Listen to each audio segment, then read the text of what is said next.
డేస్లో జనాలు ఎక్కువగా మాట్లాడుకునే టాపిక్ ఏదైనా ఉంది అంటే మాత్రం అది ఖచ్చితంగా మంచు ఫ్యామిలీ గురించి అని చెప్పాలి.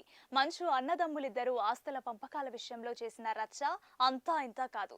మంచు మనోజ్ తన వాయిస్ ని అందరికీ తెలిసేలా వినిపించగా ఈ మొత్తం వ్యవహారంలో మంచు విష్ణు అన్ని సైలెంట్ గా చేశారనే టాక్ ఉంది.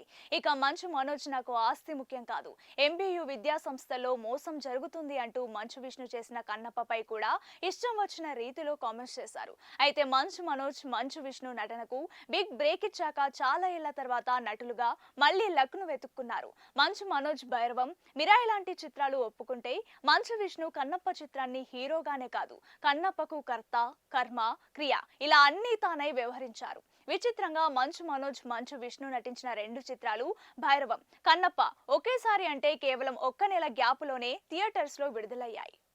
ముందుగా భైరవం చిత్రాన్ని అన్న కన్నప్పకు పోటీగా విడుదల చేస్తాను, ప్రొఫెషనల్ గానే తేల్చుకుందామని మంచు మనోజ్ ఛాలెంజ్ చేసిన కొన్ని కారణాల వల్ల అది జరగలేదు.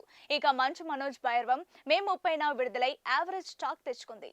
అందులో మంచు మనోజ్ పాత్ర బాగా ఎలివేట్ అవ్వడమే అది ఆడియన్స్ కు కూడా బాగా కనెక్ట్ అయింది. ఇక జూన్ 27న మంచు విష్ణు కన్నప్పను దించారు. దీనికి కూడా క్రిటిక్స్ నుంచి ఆడియన్స్ నుంచి మిక్స్డ్ టాకే వచ్చింది. కన్నప్పలోనూ మంచు విష్ణు యాక్టింగ్ కు ప్రేక్షకులు ఫిదా అయ్యారు. మంచు విష్ణు కెరీర్ బెస్ట్ అంటే అర్థం చేసుకోవచ్చు. అటు మంచు మనోజ్ ఇటు మంచు విష్ణు ఒకేసారి నటులుగా సక్సెస్ అయ్యారు. మంచు విష్ణు కెరియర్ లో ది బెస్ట్ సినిమా అంటే ఇదే అని కూడా జనాలు మాట్లాడుకున్నారు. దీంతో విష్ణు కూడా మంచి హిట్ కొట్టినట్లయింది.